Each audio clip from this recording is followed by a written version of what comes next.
Yo! Welcome back to Mega Man X4 Weapon Master, a no damage run dedicated to using X's arsenal to its fullest potential. We're here with a simple one today. Split mushroom stage might as well be photographed next to the word straightforward when you Google search it, because that about sums up this experience. There's only one EMS clip just as a heads up, but hey, it's whatever. We'll just save that for when we get there, otherwise enjoy the breeze.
Oh!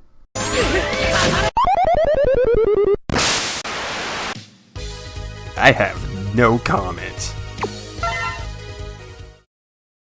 Mushroom Stage is a nice little playground to show off most of your weapons. Due to the structure of the passageways and overall stage design, it didn't really lend itself all that well to lightning web shenanigans. But hey, that's cool. I did say I didn't want to heavily lean on using it as a crutch, so the tight spaces here are appreciated for the sake of freshness. We get to see a sample of charged ground hunter usage here. I'm glad this section gave you a sneak peek as to what I meant about preemptive kills, and how you can imagine how absolutely bonkers this will be for the revisit of /B stage in the extra video. It's a shame that we received this weapon somewhat late because there's so many opportunities for it. Rising Fire was pretty much made for this vertical section. It trivializes any obstacles, especially when the enemy's variety in this one section is extremely limited. Given how X4 rewards you for using the right weapons in the right situations, I wouldn't say that's a bad thing. In fact, I dare say they intended for you to use Rising Fire here to clean house. And hey, Double Cyclone gets in here a bit. It's here for its participation trophy. Yay! Well, what is there really to say about the stage itself though? Now that the arsenal is larger, these breakdown segments will be less about the stage and boss design and more about getting into the nitty gritty of what the hell this run's all about. The weapons. So yeah, I will shamelessly gush over how fun it is to implement these tools to their fullest, and you can't stop me. Soul Body is interesting, putting it mildly. I don't believe any weapon falls down bad to the likes of Double Cyclone. Oh man, I keep roasting that poor weapon more than it deserves. I'm so sorry.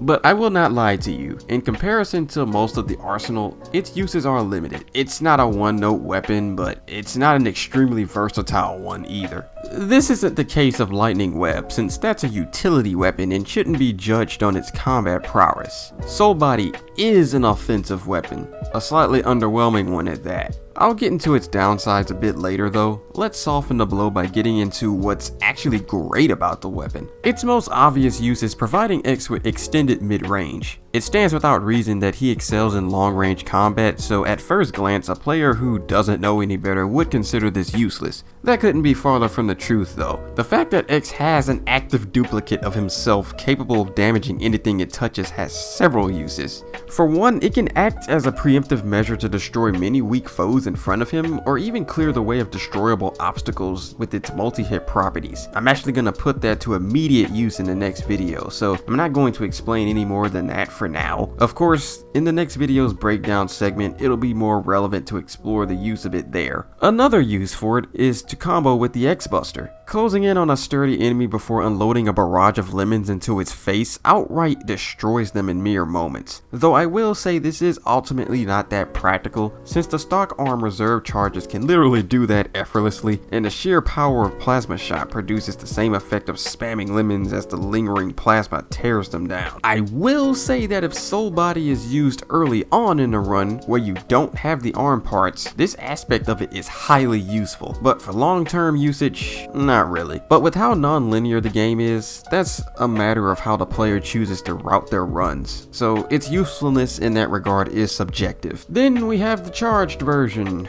Oh boy, where do I begin? I get what they were going for with this. Having an invincible doppelganger you can control while you're safe from harm is a massive boon to a casual playthrough, where you're just taking your time. So if you're a slower paced player, you'll get quite the amount of mileage out of this. Securing your safety in tight situations isn't anything to brush off. It's just that in any other type of playthrough, it's redundant when you have several options like a glowing laser of doom to clear the way. Not to mention, if you really want to protect yourself, charge attacks in general have area of effect that does that job several times more efficiently. Not to mention it takes forever for the doppelganger to disappear and free you from your self-imposed captivity in the air. So again, it's playstyle oriented. For someone like me, it feels unnecessary even for my standards. You can flex with the thing when you know what you're doing, but that doesn't absolve it from criticism. Personally, I feel like X and the duplicate should have traded places after the doppelganger runs out of steam. That way you can still progress the stage instead of waiting for X to stop going all like, oh! The only way to actually cancel a thing out is to make the clone commit Sudoku off a cliff, but those aren't always readily available, you know. Anyways, let's not spend any more time on that. It's a good charge and weapon overall. The charge is just not my cup of tea.